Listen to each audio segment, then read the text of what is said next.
4.3 보궐선거 관련해 자세한 이야기 나눠보겠습니다. 정치부 조은지 기자와 함께합니다. 안녕하세요. 안녕하세요. 네. 한 1시간 전쯤입니다. 8시에 이제 투표가 마감이 됐습니다.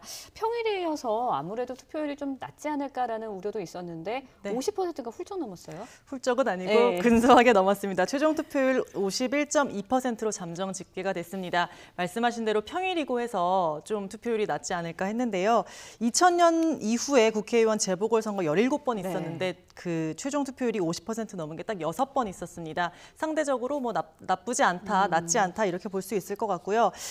지난달 29, 30일 날 사전투표가 있었는데 이때가 14.37%였거든요. 이게 역대 재보선 중에 최고 투표율이었습니다. 사전투표 중에요. 그래서 2017년엔 5.90, 2015년에는 6.74였거든요. 그래서 아무래도 사전투표에 많이 몰린 탓에 오늘은 뭐 기대했던 것보다는 낮지만 그래도 무난한 투표율이다 이렇게 보시면 될 것 같습니다. 네, 아무래도 투표율을 바라보면서 각 당마다 이게 어떤 영향을 미칠지 고민하고 있을 것 같은데 각 당에서는 어떻게 좀 판단하고 있나요, 지금? 네, 일단은 종잡을 수 없이 다 표정 관리를 하고 있는 것 같아요. 특히나 출구조사 발표가 없어서 더 그렇습니다.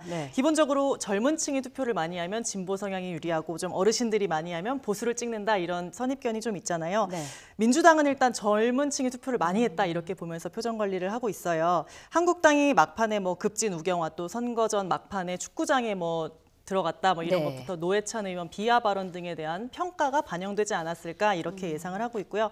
반면 한국당 같은 경우는 계속 내걸었던 게 문재인 정부 심판론, 지금 정부 중간평가하자 이 얘기를 했거든요. 그래서 지역경제 악화, 이런 정부 여당에 대한 반감이 표심으로 반영될 거다 이렇게 자신하는 분위기입니다. 네, 아무래도 이제 좀 지켜봐야 되지 않을까 싶은데 당선자 윤곽 몇 시쯤 나올까요? 네, 일단은 오후 10시를 전후하면 나오지 않을까 이렇게 예상이 되는데요. 일단 뭐 지도부들 움직임을 보면 알 수 있는데 한국당이 가장 발빠르게 움직입니다. 황교안 대표, 나경원 원내대표가 영등포 중앙당사에서 9시 반부터 개표 방송 같이 보기로 했어요. 그리고 정의당 이정미 대표는 창원의 여영구 캠프에서 밤 10시부터 TV에 시선 고정을 할 것 같고요. 바른미래당 손학규 대표도 창원 현장에서 봅니다. 민주당 같은 경우는 일단 지도부는 뚜렷한 활동 계획은 없고 민홍철 경남도당 위원장이 통영 캠프에서 같이 TV로 개표 방송을 볼 것 같아요.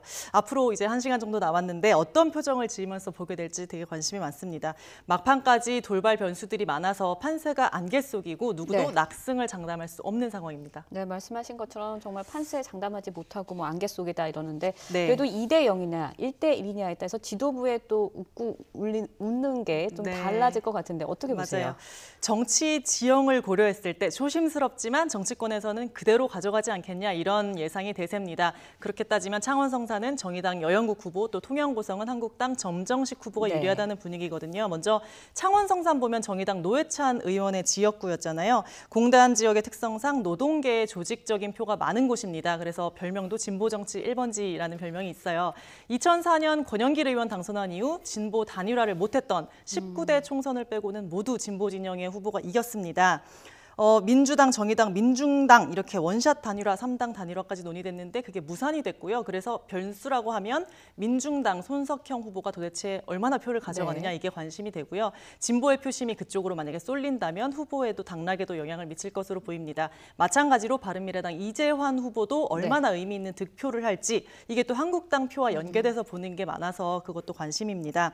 다음으로는 통영 고성인데 이 지역은 한국당 이군현 의원의 지역구였어요. 지난 40년 동안 한국당이 일당 독식해왔던 곳입니다. 심지어 지난 20대 총선 때는 진보 진영 후보조차 내지 못해서 이군현 후보가 무투표로 당선이 됐던 곳이에요.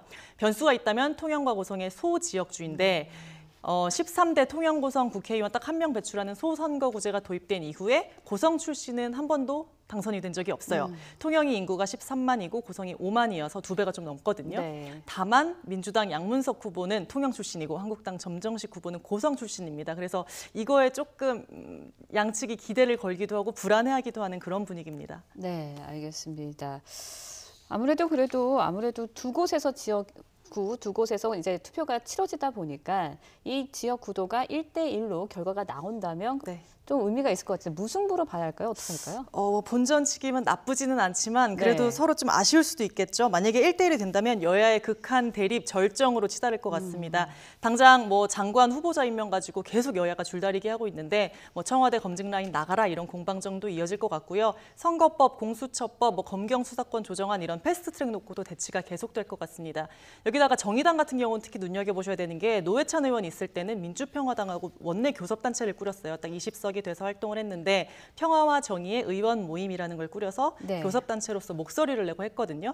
교섭단체냐 아니냐 이게 위상이 차이가 굉장히 크잖아요. 그래서 정의당이 이번에 여영국 후보가 만약에 당선이 돼서 한 석을 추가하면 교섭단체의 기준이 20석을 꽉 채웁니다. 그래서 집권 여당인 더불어민주당에게도 든든한 우군이 되지 않을까, 또 국회 그 구도 개편에도 조금 큰 영향을 미치지 않을까 이런 전망들이 나오고 있습니다. 네, 그런데요, 통영 고성 지역에서의 네. 좀 이렇게 접전이 예상되다 보니까 2대0 시나리오를 예상하는 목소리도 좀 나오고 있습니다. 네. 아무래도 영향을 미칠까요? 어떨까요? 네, 이게 두 곳의 미니 선거지만 네. 작지만 큰 선거다 이렇게 불리는 이유가 다 있어요. 내년 총선 앞두고 직전에 하는 유일한 마지막 선거거든요. 그래서 PK 민심 풍향계로 이번 보궐선거를 보는 시선들이 많습니다. 지난해 지방선거에서 민주당이 압승할 수 있었던 이유가 바로 PK 민심 때문이었거든요. 네. 그때 PK 지역을 싹쓸이해서 이제 민주당이 다 크게 이겼었는데 PK가 최근 들어 등을 돌렸다 이런 분위기가 있어요. 이게 만약에 이번 보궐선거 표심으로 드러난다면 내년 총선까지 여야 로드맵이 달라질 것으로 보입니다.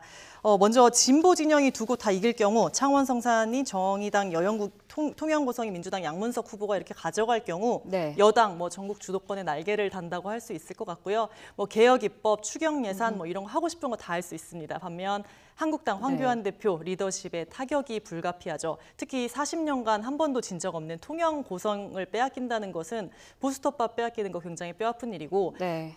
가뜩이나 이제 황교안 대표를 볼 때 정치 신인이라 잘할 수 있을까, 여의도에서 적응할 수 있을까 반신반의하는 시선이 많은데 당장 뭐 당직 선임부터 5.18 망언 처리 뭐 이런 멀리는 내년 총선 공천까지 단단하게 쥐고 갈 수 있을까 이거에 대해서 타격이 아마 있을 것 같고요. 반대로 한국당이 두 곳 모두 승리한다면 반대가 되겠죠. 한국당은 문재인 정권 심판하자 이걸 걸고 나왔는데 거기서 두 곳을 다 이겨버리면 강력한 대여 공세에 드라이브가 걸릴 수밖에 없고요. 황교안 대표 개인으로서도 네. 정치 신인 아니고 이제 차기 대권 후보로 내가 입지를 다질 수 있다 이런 면모를 부각시킬 수 있습니다.